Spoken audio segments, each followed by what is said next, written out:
அதாவது போஸ்ட் டயாலிசிஸ்க்கு அப்புறம் டயாலிசிஸ் முடிஞ்சதுக்கப்புறம் நம்ம டயாலிசிஸ் பேஷண்ட்டுக்கு வந்து இன்ட்ரா மஸ்குலர் மூலம் இந்த மெத்தட் மூலமாக இன்ஜெக்ஷன் வந்து போடலாமா போடக்கூடாதான்னு சொல்லிட்டு தான் நம்ம இந்த காணொலியில் பார்க்க போகிறோம்.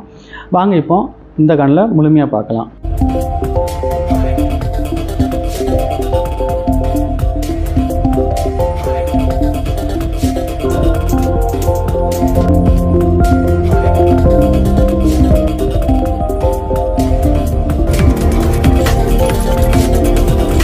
பொதுவாக வந்து பேஷண்ட் எல்லாத்துக்குமே 5 டைப்பில் தான் இன்ஜெக்ஷன் எல்லாமே மெடிக்கல் சென்டர் ஹாஸ்பிட்டல் எல்லாத்துலையும் பயன்படுத்துவாங்க. அதில் ஃபஸ்ட்டு என்னென்னு பார்த்தோம்னா இன்ட்ரா டெர்மினல்னு சொல்லுவாங்க. ரெண்டாவது வந்து சப்க்யூட்டூனஸ்ன்னு சொல்கிறது நம்ம அதிகமாக பயன்படுத்திக்கிட்டு இருப்போம். நம்ம எர்த்ரோபெயின் சம்மந்தமாக இன்ஜெக்ஷன் எல்லாமே சப்க்யூட்டூனஸ் மூலமாக தான் கொடுப்போம்.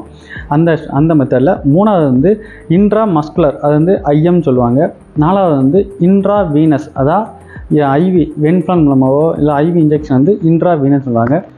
அஞ்சாவது வந்து இன்ட்ரா தீக்கல், அதாவது இந்த அஞ்சாவது மெத்தட் வந்து ஸ்டாஃப் நர்ஸோ பேராமெடிக்கல் டெக்னீஷியன் அதிகமாக பயன்படுத்த மாட்டாங்க.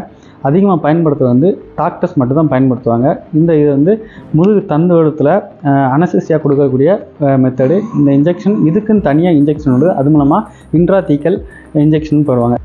ஓகே, இது நமக்கு சம்மந்தமான டாப்பிக்கான்னு பார்த்தோம்னா ஆமாம், கண்டிப்பாக டயாலிசிஸ் டெக்னீஷியன் எல்லாத்துக்குமே இந்த டாபிக் ரொம்ப முக்கியமாக நம்ம கவனிக்க வேண்டிய டாபிக் தான். ஏன்னு சொல்கிறோம்னா, நம்ம போஸ்ட் டயாலிசிஸ்க்கு அப்புறம் ஐஎம் இன்ஜெக்ஷன் வந்து நம்ம டயாலிசிஸ் பேஷண்ட் பயன்படுத்தினோம்னா பெரிய அளவு காம்ப்ளிகேஷன் வரதுக்கு வாய்ப்பு இருக்குது. அதாவது ஐஎம் இன்ஜெக்ஷன் வந்து கண்டிப்பாக பயன்படுத்த காம்ப்ளிகேஷனாக கேட்டால் அப்படி இல்லை. நம்ம அந்த ஐஎம் இன்ஜெக்ஷன் போடுற மெத்தட் வந்து சரியான முறையில் போட்டோம் அப்படின்னா பேஷண்ட்டுக்கு வந்து சேஃபாக இருக்கும், நமக்கும் சேஃபு.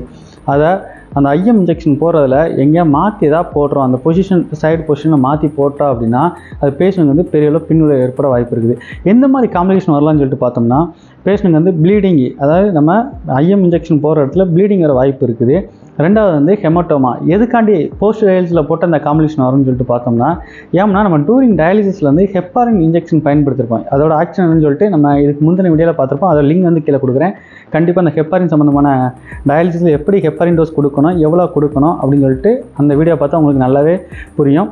அதனால் வந்து ஹெப்பாரின் நம்ம டூரிங் டயாலிசிஸ் கொடுத்துருக்கிறதுனால வந்து நம்ம ஐஎம் இன்ஜெக்ஷன் போடுறதுனால அது 90 டிகிரியில் புஷ் பண்ணி போடும்போது வந்து டேரெக்டாக வந்து அது வெசல் சதையெல்லாம் டச் பண்ணும்போது அது மூலமாக உள்ளே வந்து ப்ளீடிங் ஏற்பட வாய்ப்பு இருக்குது. அப்படி ப்ளீடிங் ஏற்படும்போது வந்து நம்ம இன்ஜெக்ஷன் எந்த சைட்டில் போட்டோமோ அந்த சைட்டில் வந்து ஹெமட்டோமா ஃபார்ம் ஆகும். ஹெமட்டோமா ஃபார்ம் ஆச்சுன்னா அது வந்து இன்ஃபெக்ஷன் ஆகி கொஞ்சம் கொஞ்சமாக பாதிப்பு ஏற்பட இன்ஃபெக்ஷன் ஆகி இந்த காம்ப்ளிகேஷன் வர அதிக வாய்ப்பு இருக்குது. அதனால் நம்ம சரியான இடத்துல சரியான பொசிஷனை பார்த்து நம்ம போஸ்ட் டயாலிசிஸ் இன்ஜெக்ஷன் போட்டால் இந்த மாதிரி காம்ப்ளிகேஷன்லாம் வராமல் தடுக்கலாம்.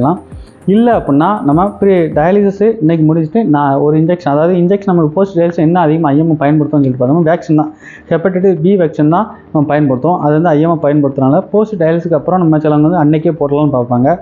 அது அன்றைக்கி சரியாக போடலை அப்படின்னா டயாலிசிஸ் முடிச்சுட்டு மறுநாள் கூட, அப்படி இல்லைனா ஆஃப்டர் 4 hours கழிச்சு வந்து அதை இன்ஜெக்ஷன் ஐஎம்மாக போட்டுக்கலாம். அப்படிங்கும்போது அந்த ஹெப்பாரினோட ஆக்ஷன் வந்து குறைஞ்சிருக்கும் போது வந்து ப்ளீடிங் இந்த ஹெமட்டோமா காம்ப்ளிகேஷன் வராது. அதனால் ஐஎம் இன்ஜெக்ஷன் வந்து அப்படி தான் நம்ம டயாலிசிஸில் போஸ்ட் டயாலிசிஸ்க்கு அப்புறம் சரியான முறையில் பயன்படுத்தணும். இல்லை ஏதாவது இப்போ ப்ளீடிங் ஏதாவது இருக்குன்னா சரியான முறையில் நெஃப்ராலஜிஸ்ட்டோ டாக்டர்ஸோ கண்டிப்பாக அணுகி அந்த சரியான ஆன்டிபயோட்டிக் எடுத்து சரி செஞ்சுக்கிட்டோம் அப்படின்னா அதனால் ஹெமட்டோமாவில் ஏற்படக்கூடிய காம்ப்ளிகேஷன் எதுவும் பெரிய அளவுக்கு வராமல் நம்ம பாதுகாத்துக்கலாம். கண்டிப்பாக இந்த வீடியோ வந்து டயாலிசிஸ் டெக்னீஷியன் எல்லாருமே கண்டிப்பாக பயனுள்ளதாக இருந்திருக்கும். எதனால் அப்படின்னா போஸ்ட் டயாலிசிஸ்க்கு அப்புறம் சில வகையான ப்ளீடிங் ஹெமட்டோமா காம்ப்ளிகேஷன் வந்து நம்ம அதிகமாக பார்த்துருப்போம். அப்படி இனி வராமல் இருக்கிறதுக்கு வந்து இதாக டயாலிசிஸ் முடிஞ்சதுக்கப்புறம் ஐஎம் இன்ஜெக்ஷனு போட குறைச்சிக்கிட்டு இல்லாட்ட சரியான முறையில் பயன்படுத்துகிறோம் அப்படின்னா இந்த ஹெமட்டோமா ப்ளீடிங் காம்ப்ளிகேஷன் வராமல் தடுத்துக்கலாம். மீண்டும் அடுத்து டயாலிசிஸ் ரிலேட்டடாக ஒரு நல்ல வீடியோவில் வந்து சந்திக்கிறேன். நன்றி, வணக்கம்.